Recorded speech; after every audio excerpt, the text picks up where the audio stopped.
Kesempatan ini teman-teman sekalian saya akan menyampaikan sebuah judul, wahai muslim, kematian sedang mengejarmu.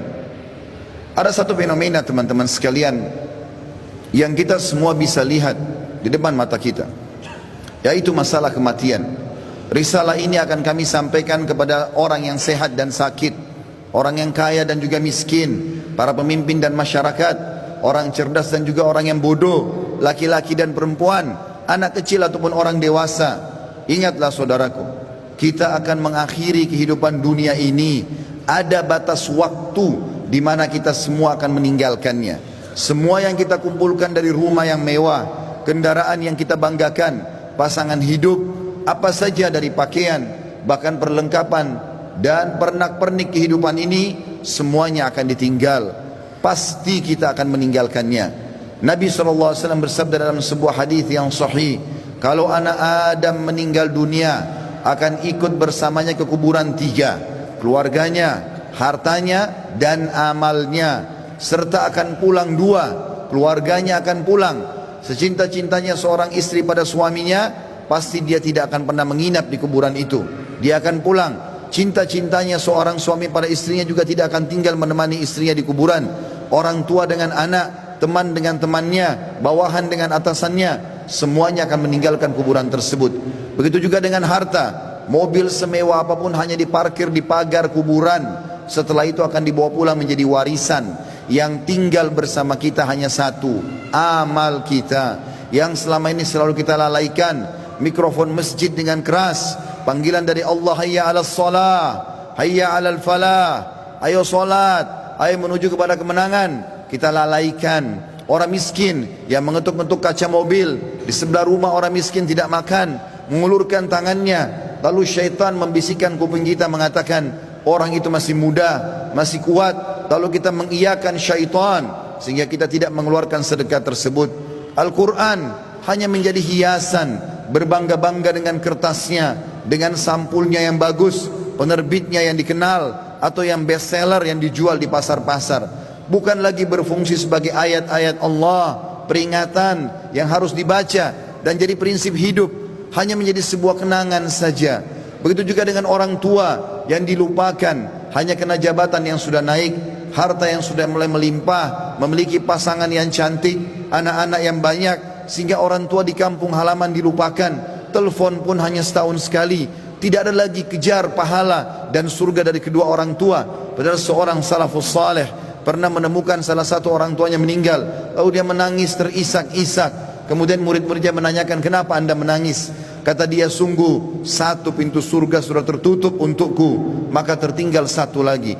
Dan sekian banyak fenomena dalam kehidupan kita yang kita lalaikan, saudaraku seiman. Dengarkan dan renungi baik-baik bagaimana Allah mengingatkan dalam kitabnya tentang masalah hari pulang ini.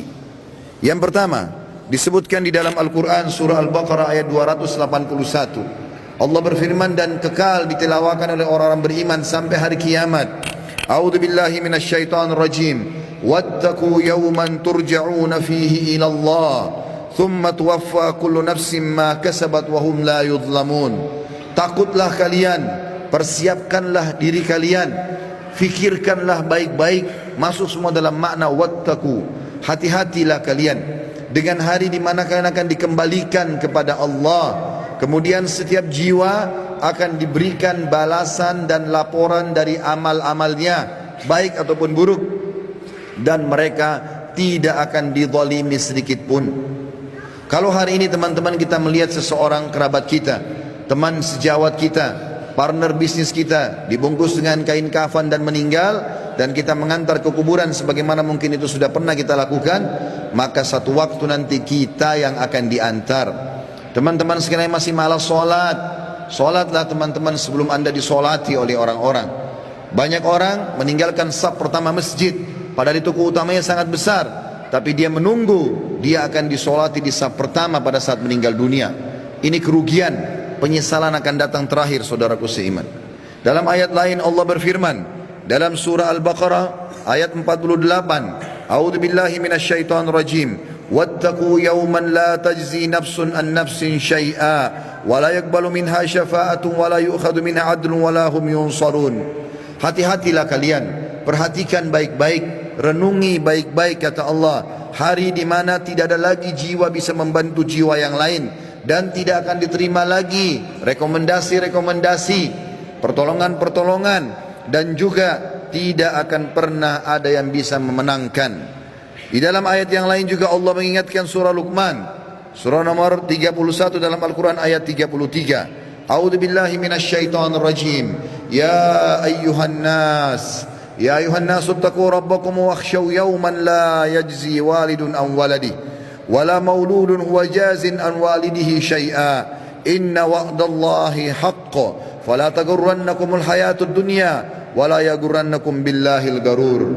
Artinya, hai sekalian manusia, wahai manusia, Allah panggil, dan saya ingatkan lagi di atas mimbar ini, Allah memanggil semua kita tanpa mengenal sukunya, bangsanya, jabatannya, status sosialnya, ataupun laki-laki dan perempuan, muda ataupun tua. Allah mengatakan, wahai manusia, takutlah kalian kepada Tuhan kalian, dan khawatirlah terhadap hari di mana tidak akan ada lagi pertolongan, tidak ada orang tua bisa menolong anaknya, dan tidak lagi anak-anak bisa menolong orang tuanya. Sesungguhnya janji Allah pasti benar. Jangan kehidupan dunia melalaikan kalian, dan jangan sampai kalian terlalaikan.